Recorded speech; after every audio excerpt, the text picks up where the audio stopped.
नमस्कार दोस्तों, एक बार फिर से आपका बहुत बहुत स्वागत है। बीएसपी सुप्रीमो बहन माओवाती एक बार फिर से निशाने पर आ चुकी हैं। देश भर में बहन माओवाती को लेकर के इस समय चर्चाओं का जो दौर है तेज हो चुका है।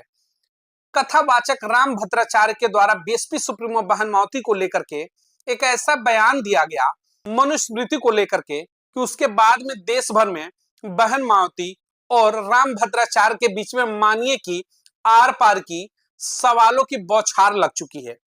तो चलिए आपको खबरों में विस्तार से बताते हैं। स्क्रीन पर तस्वीरें देखिएगा। तस्वीरें में आप जो देख रहे होंगे बखूबी आप इनको जानते होंगे। ये कथावाचक है, नाम है इनका राम भद्राचार्य। बीएसपी सुप्रीमो बहन माओवाती के ऊपर इनके द्वारा एक बयान दिया गया। उसके बाद से पूरे देश भर में मानिए कि एक राजनीतिक हलचल पैदा हो गई। मीडिया से वार्ता करते हुए कथावाचक राम भद्राचार्य ने कहा कि ये बहन माओवाती को बहन तो अपनी जुबान से नहीं कह सकते। क्यों? क्योंकि बीएसपी सुप्रीमो बहन माओवाती भी मनुस्मृति का विरोध करती है। अब इस बयान के बाद से देश भर में मानो कि राजनीतिक हलचल पैदा हो गई। बहन माओवाती ने टिट फॉर टैट किया, यानी जैसे को तैसा जवाब भी दिया बहन माओवाती ने। ट्विटर पर देखिएगा, स्क्रीन पर आ रही होगी। बहन माओवाती ने राम भद्राचार्य को बड़े सम्मान पूर्वक जवाब दिया। कहा कि मैं माननीय कांसीराम साहब की शिष्या हूं, लंबा संघर्ष किया है, संस्कृत भी बखूबी जानती हूं और मैंने मनुस्मृति को पढ़ा भी है और माननीय कांसीराम साहब ने भी मनुस्मृति को पढ़ा था। पढ़ने के बाद ही इसमें जो कुरीतियां थी उसका हम विरोध करते हैं। बहन माओवाती ने बड़े ही शालीनता के साथ जवाब दे दिया। अब चलिए जरा मुख्य बिंदु पर आते हैं कि आखिर राम भद्राचार्य ने ये शब्द क्यों कहा कि मैं अपनी जुबान से बीएसपी सुप्रीमो बहन माओवाती को बहन माओवाती कह ही नहीं सकते, यानी बहन शब्द का इस्तेमाल नहीं कर सकते। अब चलिए जरा मनुस्मृति पर जब चर्चा हो रही है तो सवाल बनता है राम भद्राचार्य से।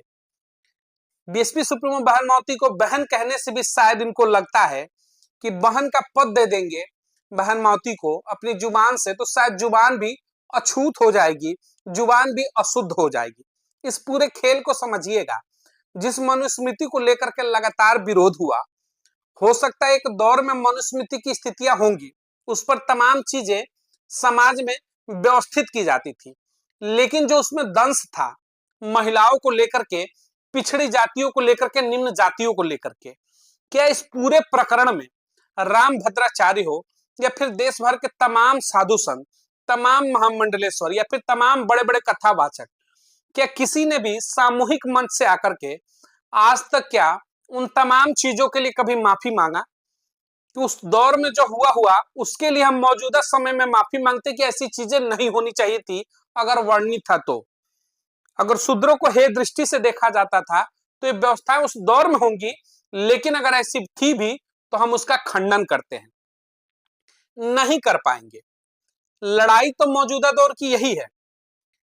आज के दौर में भी मनुस्मृति मानो कि दिमाग में इस कदर बैठा है कि बहन माओवाती के नाम को लेने में भी 100 बार सोचना पड़ता है, क्योंकि दलित समाज की है, क्या पता जुबान से अगर नाम ले लिया तो शायद अछूत हो जाए, शायद अशुद्ध हो जाएंगे, जुबान पर शुद्धता खत्म हो जाएगी।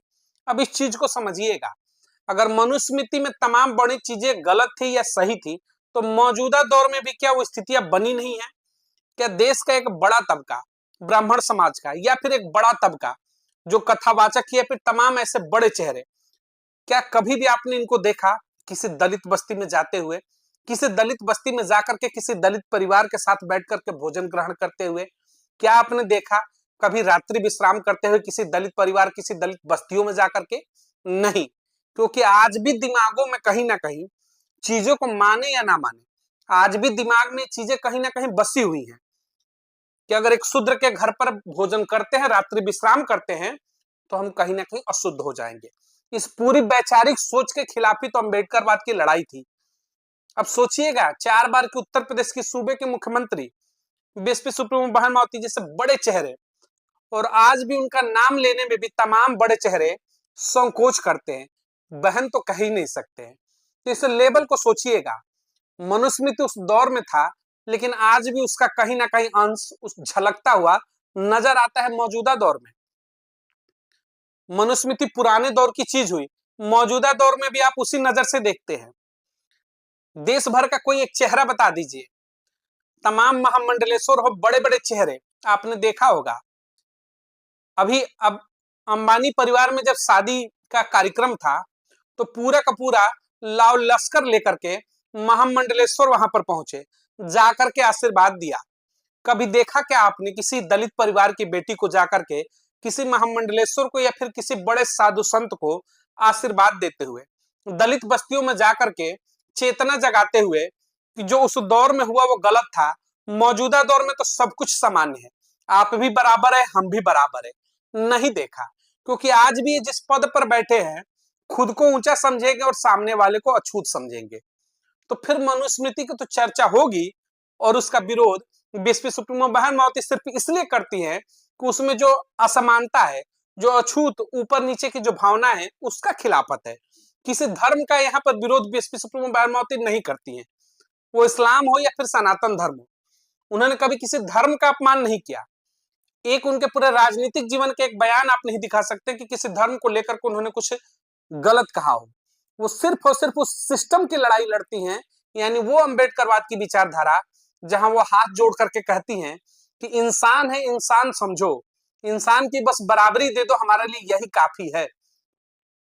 वो कहती है कि जैसे आप इंसान हैं, आपके लिए सब कुछ सामान्य है, इस दलित समाज भी वही, इसके लिए भी सब कुछ सामान्य होना चाहिए। बस यही तो लड़ाई है। लेकिन शायद इस लड़ाई को रामभद्राचार्य या फिर देश के तमाम जो साधु संत समझ नहीं पा रहे। अपने कुटिया में बैठ करके, अपने मठों में बैठ करके इनको लगता है कि बहन मावती के ऊपर इस तरीके का बयान दे करके कि उन्होंने मनुस्मृति पढ़ाई नहीं, विरोध करने चल दी, तो बहन मावती वो राजनीतिक दलों में से नहीं है जो धर्म की चाशनी में डूबकर राजनीति करती है। जैसे तस्वीरों में देखिएगा, उत्तर प्रदेश के लल्ला अखिलेश यादव हैं, किस तरीके से तमाम साधु संतों के पैरों में बैठ करके राजनीति करते हैं।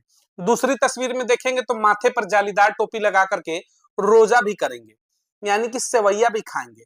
तो जो धर्म की राजनीति होती है चाशनी में डूब करके तमाम राजनीतिक दल करते हैं, बहन मावती नहीं करती हैं। तो अगर मनुस्मृति का विरोध है तो उसकी तमाम व्यवस्थाओं को लेकर के जो आज भी किसी न किसी तहखाने में कह लीजिए, फिर किसी न किसी स्तर पर मानसिक रूप से विराजमान है। आज भी गांव समाज में जाएंगे तो पिछड़े समाज को आज भी अछूत के दर्जे से देखा जाता है। तो ऐसे तमाम चेहरे, रामभद्राचार्य हुए, फिर तमाम जो देश भर के साधु संत हैं, अगर आपको लगता है कि बहन मावती का मनुस्मृति का विरोध करना गलत है तो आप इसे गलत साबित करिए।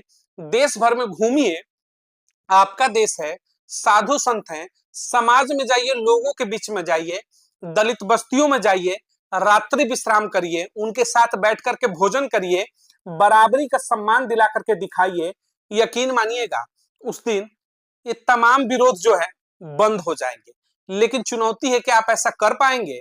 नहीं कर पाएंगे, क्योंकि आपके दिमागों में भी अभी भी वही सोच भरा है कि दलित बस्तियों में चले गए, रात्रि विश्राम कर लिया, दलितों के हाथ का खाना खा लिया, उनके घर का पानी पी लिया, अशुद्ध हो जाएंगे, शुद्धता खत्म हो जाएगी। तो इस सोच की लड़ाई है। सोच तो अभी भी वही है, वो मनुस्मृति का दौर था, मौजूदा दौर में कानून व्यवस्थाओं का दौर है, लेकिन फिर भी जो सोच है उसी जगह पर टिकी हुई है। इसीलिए बहन मावती इसका विरोध करती है।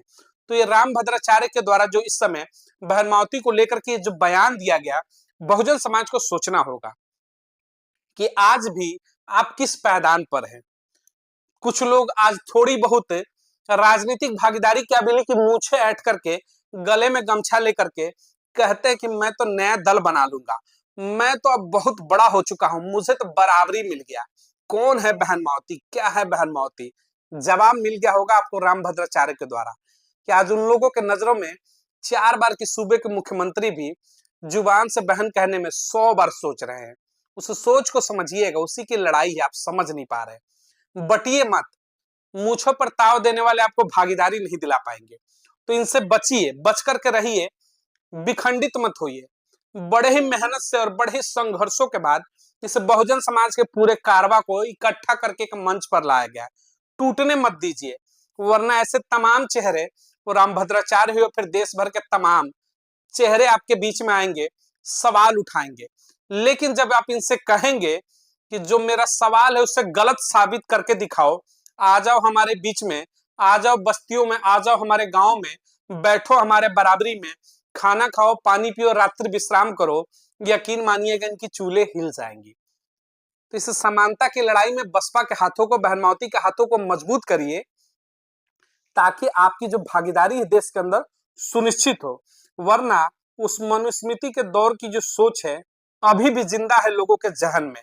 बचना आपको होगा, बसपा के हाथों को मजबूत करना होगा, ताकि सत्ता शासन की भागीदारी मिले तो आपके अधिकार स्वतः ही आपको दिए जा सके। इस खबर को अधिक से अधिक लोगों तक शेयर जरूर करिएगा, ताकि 20वीं सुप्रीमो बहन मावती को लेकर के जो इस राजनीतिक गलियारे में एक नई हलचल पैदा की जा रही है मनुस्मृति को लेकर के, इसकी पूरी सच्चाई जो है लोगों तक पहुंचे और लोग इस सच को समझ सके। मिलेंगे अगली तमाम बड़ी खबरों को लेकर के। चैनल को अधिक से अधिक लाइक और सब्सक्राइब करिएगा। चैनल का कारवा आगे बढ़ेगा तो ऐसी तमाम बड़ी खबरें लेकर के आपके बीच में मौजूद रहेंगे। बहुत बहुत धन्यवाद।